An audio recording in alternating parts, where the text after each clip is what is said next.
और एक व्यक्ति की जिंदा जलकर हत्या, 2 अन्य की इलाज के दौरान मौत, कई लोग घायल, 4 आरोपी गिरफ्तार, कई अब भी फरार। सवाल सिर्फ एक हत्याकांड का नहीं बल्कि उस व्यवस्था का भी है जिसके साये में अवैध रेत कारोबार फल फूल रहा है।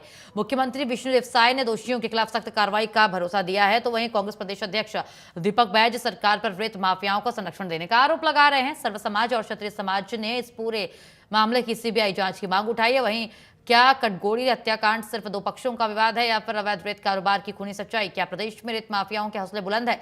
क्या कानून का डर खत्म हो चुका है? और क्या सबसे बड़ा सवाल तो यही है कि इन 3 मौतों का जिम्मेदार कौन है? इन्हीं सवालों पर आज होगी बड़ी बहस, लेकिन बहस से पहले यह बयानबाजी सुन लीजिए आप।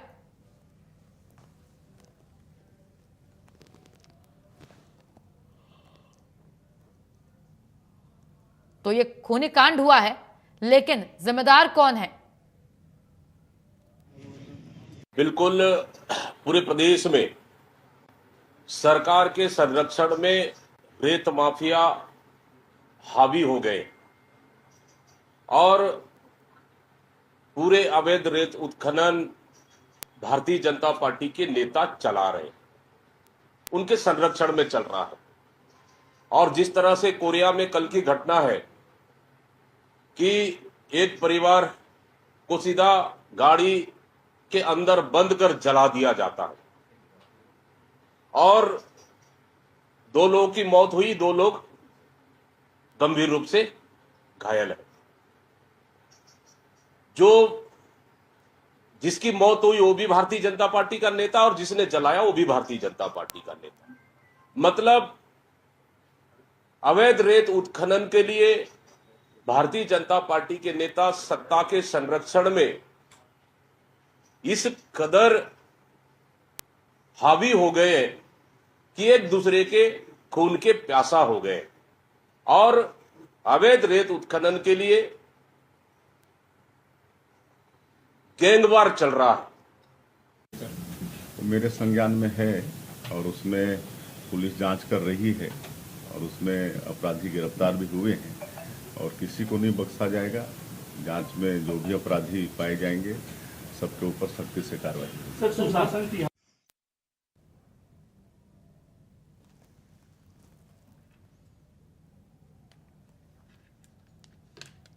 चलिए बड़ी बहस की शुरुआत करते हैं। अनादि शुक्ला कांग्रेस प्रवक्ता है, हमारे साथ जुड़ चुके हैं, और शताब्दी पांडे बीजेपी का पक्ष रखने के लिए हमारे साथ जुड़ चुके हैं। बहुत शुक्रिया है, बहुत स्वागत है आप दोनों का हमारी इस बड़ी बहस में, और समय देने के लिए आप लोगों का शुक्रिया। लेकिन सबसे पहले मैं चर्चा की शुरुआत करूंगी और अनादि जी मैं आपके पास आना चाहूंगी। देखिए जिस तरीके से कांग्रेस विपक्ष में है, लेकिन ये घटना हुई है, कैसे देख रहे हैं आप लोग इसे? बहुत बड़ी घटना है अपने आप। जी जी जी, बहुत बहुत धन्यवाद आपका। और साथी पैनलिस्ट को मेरा नमस्कार, दर्शकों को मेरा नमस्कार। देखिए इस तरह की घटनाएं बहुत ज्यादा गंभीर है, इसकी गंभीरता को समझना होगा, क्योंकि देखिए एक तालिबानी घटना की तरह सामने आई है कि आपने किसी की गाड़ी रोक दी, उसको लॉक कर दिया चारों तरफ से, उसके बाद फरसे से उसको पहले मारा गया, फिर जिंदा जला दिया गया। मतलब ऐसे अपराध छत्तीसगढ़ में होने लग जाएंगे तो कैसे ये प्रदेश अपने आप को, कैसे इस प्रदेश की जनता खुद को सुरक्षित मानेगी? रेत माफिया इतनी तेजी से छत्तीसगढ़ में अपने पैर पसार रहा है। पहले तो ये सिर्फ छोटे मोटे सिर्फ चोरी जैसी चीजें करते थे, रेत की चोरी जैसी चीजें, लेकिन अब इनके बड़े गैंग बन चुके हैं। ये एक बहुत बड़े बड़े गैंग में बदल चुके हैं, इनके बीच में गैंग वॉर चल रही है। उसकी वजह से आम नागरिक परेशान हो रहे। कितने पटवारी, तहसीलदार, एसडीएम, कितने लोगों को इन्होंने धमकाया, लोग एक्शन नहीं ले पा रहे इनके ऊपर, क्योंकि इनके पास इतना बड़ा संगठन बन चुका है पूरी अपराधी प्रवृत्ति के लोगों का, और सरकार इसमें बिल्कुल खामोश है।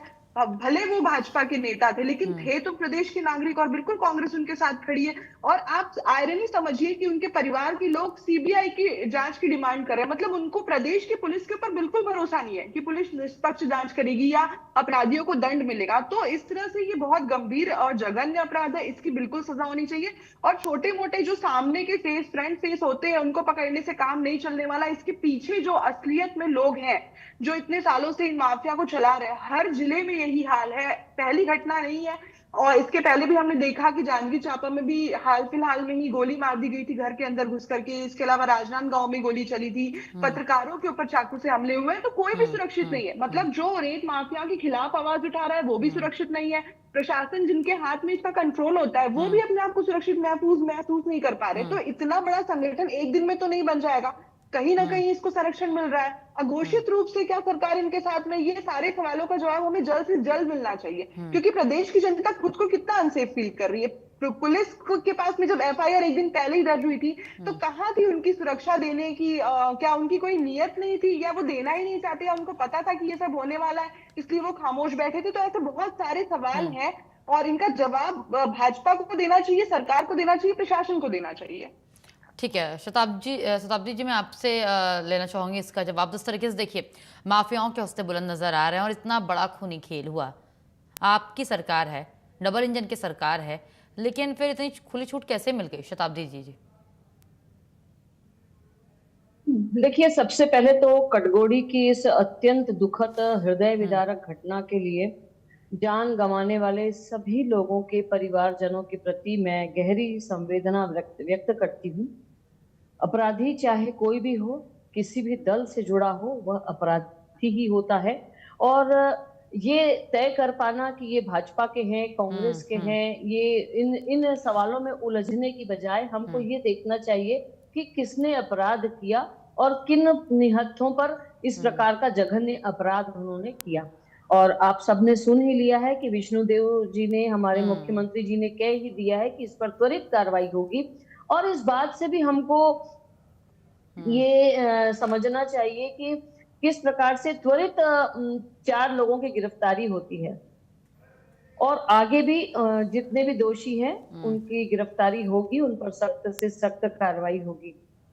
जहां तक रेत माफियाओं से संबंधित मामला है या उनको कंट्रोल करने की, हमारे सामने एक चुनौती बनकर खड़ा हुआ है जब से भारतीय जनता पार्टी की सरकार आई है। क्योंकि पहले से इतनी जड़ें जमा चुके थे ये रेत माफिया। इसके लिए हमारी सरकार ने digitally registration, e auction, GPS digital tracking, विशेष टास्क फोर्स, ड्रोन और सैटेलाइट से निगरानी शुरू की है।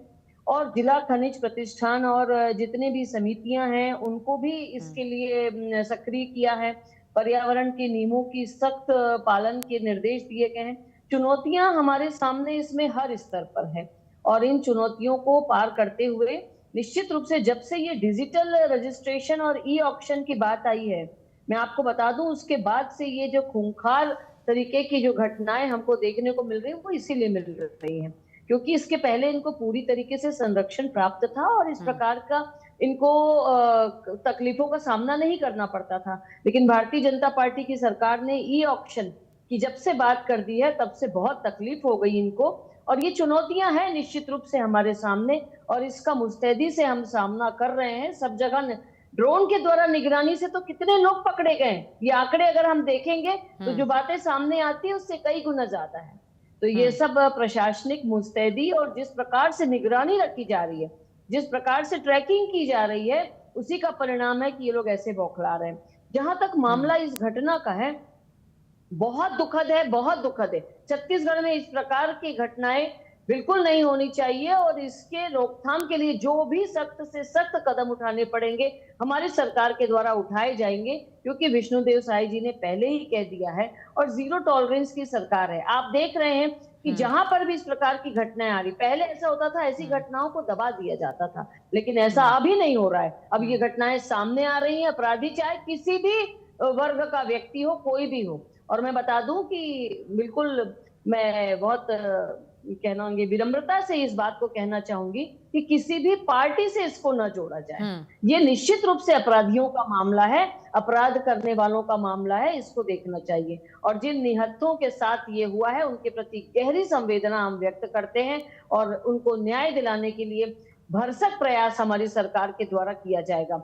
इस घटना से आने वाले समय में रेत माफियाओं के लिए ये सबक है कि अगर इस प्रकार की घटना का कोई भी अंजाम देता है कोई छूटेगा नहीं और ज्यादा कड़ी निगरानी की जाएगी। और मैं आपको बता दूं मैडम कि ये कड़ी निगरानी और ड्रोन के द्वारा जो निगरानी हो रही है उसी का परिणाम है कि बौखला गए हैं। ये त्रिपाठी परिवार जिसने ये घटना कारित की है, ये बार बार मना करने के बाद भी जो पीड़ित पक्ष है वो लीगली उनके पास में इसका पूरा कहना चाहिए कि अधिकार था, और उनके ऊपर में ये बार बार हमला कर रहे थे और बार बार ये चोरियां करते थे रेत माफिया, और इनको रोकते थे ये परिवार, इसलिए इनके ऊपर ये घात लगाकर बैठे हुए थे।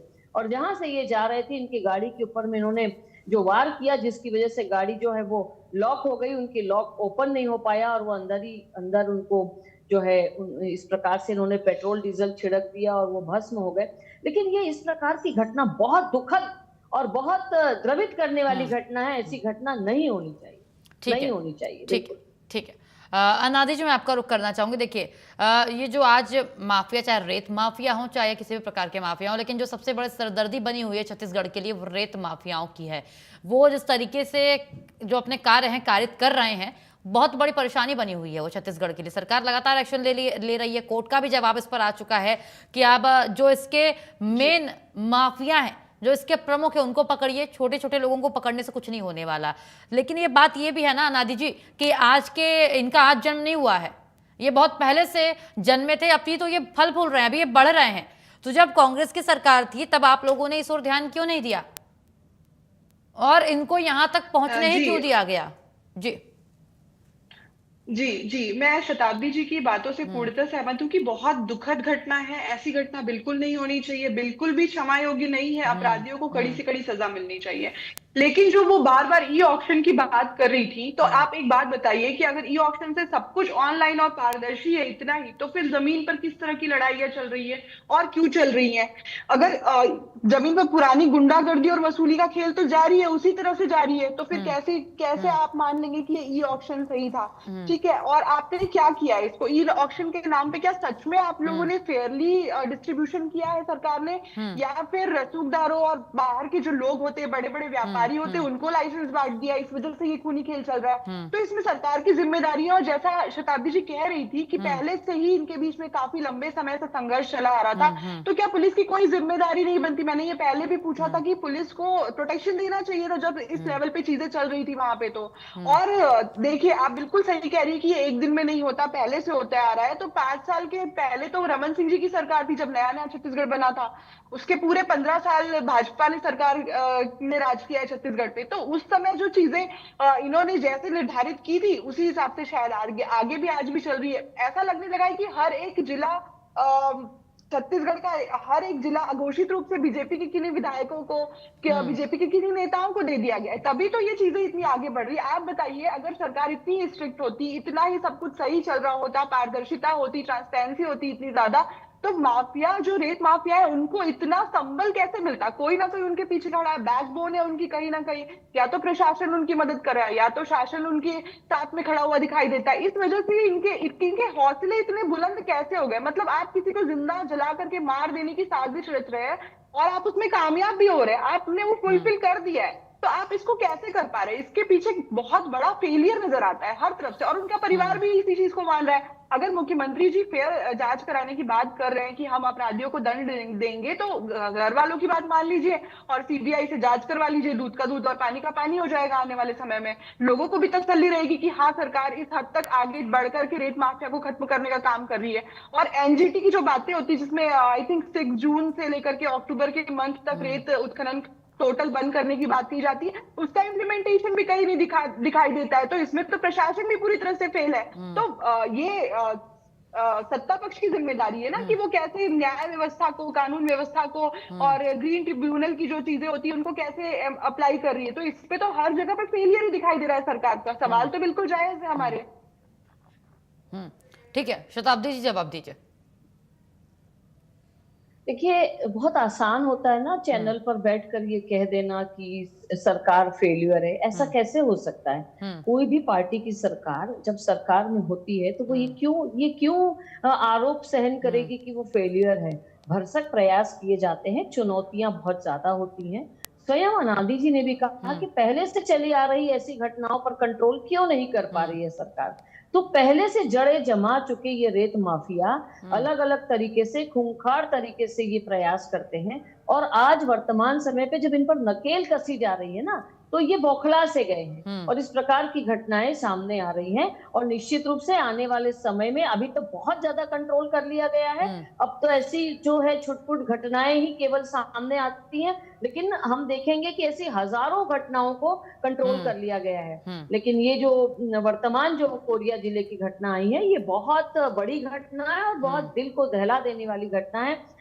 ऐसे समय में सख्त कानून की आवश्यकता है। जहां तक पुलिस के संरक्षण की बात है, मैं इसको पूरी तरीके से नकारती हूँ, क्योंकि पुलिस का कोई संरक्षण नहीं है। पुलिस के संरक्षण की बात होती तो इतनी त्वरित गति से आरोपियों को गिरफ्तार नहीं किया जाता और कुछ का कुछ हो जाता, उनको संरक्षण दिया जाता और निश्चित रूप से उनको भागने का मौका मिलता। ऐसा कुछ भी नहीं है। लेकिन किस तरीके से ये शांत माहौल में अचानक इन्होंने इस प्रकार की घटना को कारित किया है, तो इसके लिए हतप्रभ हैं। हम सब भी बहुत आश्चर्यचकित हैं और आने वाले समय में इससे सीख लेकर इस प्रकार की घटनाएं न हो, इसके लिए पूरी कार्रवाई जो है उस इलाके में भी की जा रही है और सब तरफ जहां जहां रेत खनन होता है। क्योंकि देखिए, नदी के अन्य अन्य क्षेत्रों से, किसी भी क्षेत्र से अवैध तरीके से खनन पाया जाता है, उसको कंट्रोल किया जा रहा है। ठीक है, शताब्दी जी एक छोटा सा सवाल है। ठीक है, लेकिन देखिए, इसमें हम बहुत दूर की बहुत बड़ी बड़ी बातें हमने की। मुझे ऐसा लगता है कि हमें इसमें बहुत छोटे स्तर पर ध्यान देना चाहिए। यानी कि जिस इलाके में ये हुआ, ये घटना हुई, स्थानीय पुलिस की ये फेल्योर नहीं है कि ठीक है, रेत माफियाओं ने इसको अंजाम दिया, कार्रवाई होगी, लेकिन ये उनका फेल्योर नहीं है। हम बहुत ऊंचे तबके की बात कर रहे हैं, लेकिन ये जो स्थानीय पुलिस है वो क्या कर रही थी? अगर जिस तरीके से आपने बोला कि त्रिपाठी खानदान है, उनकी कूटरचित की रचना थी, तो स्थानीय पुलिस क्या कर रही थी? ऐसे तो आम इंसान भी अपनी जान की किसके भरोसे रखे अपनी जान को? अगर पुलिस की जिम्मेदारी है, किसी क्षेत्र में हर डिवाइडेड पुलिस रहती है, बावजूद इसकी इतनी बड़ी घटना हो गई, तो क्या आपको नहीं लगता कि स्थानीय पुलिस की फेल्योर है ये? शताब्दी जी। निश्चित रूप से ये जिम्मेदारी तो बनती है स्थानीय पुलिस प्रशासन की, और उनको स्वीकार भी करना चाहिए कि कहीं ना कहीं अगर मुस्तैदी से इस विषय पर ध्यान दिया जाता तो शायद ये घटना नहीं होती। लेकिन फिर मैं कहूंगी कि छत्तीसगढ़ की प्रकृति के विपरीत जाकर इस प्रकार की घटनाएं जो सामने आ रही है, तो इसमें कहीं ना कहीं मुझे ऐसा लगता है कि ये जो ऐसे लोग जो पहले से संरक्षण प्राप्त थे, आज उनके ऊपर नकेल कसने से ये बौखला गए और इस प्रकार की घटनाओं को कारित कर रहे हैं। ये एक हमारे लिए सीख बनेगी पुलिस प्रशासन के लिए, और आगे इस प्रकार की घटनाएं ना हो, इसके लिए भी तैयार रहना पड़ेगा। और क्या क्या क्या मालूम था कि इस प्रकार की घटना को ये अंजाम देंगे? तो इसलिए क्या होता है, जैसे संगठित अपराध होते हैं या इस प्रकार के अपराध होते हैं जो मतलब परंपरागत तरीके से जो अपराधी होते हैं, उन पर तो निगरानी, लेकिन इस प्रकार से सभ्य परिवारों के द्वारा ऐसा कुछ किया जाएगा, ये थोड़ा सा चुनौतीपूर्ण रहा। लेकिन निश्चित रूप से स्थानीय प्रशासन, पुलिस प्रशासन को मुस्तैद रहना चाहिए था और आगे भी इस पर उनको ध्यान देनी चाहिए। कड़ी से कड़ी कार्रवाई होगी। मैं तो इस बात के लिए ये कहती हूँ कि उन्होंने त्वरित 4 आरोपियों को गिरफ्तार किया, कम से कम पीड़ित परिवार को इस बात का तो थोड़ा सा शांति मिलेगी कि चलिए, क्योंकि बहुत बड़ा उनके लिए कष्ट है, बहुत बड़ी घटना हुई है, लेकिन आरोपियों को तुरंत पकड़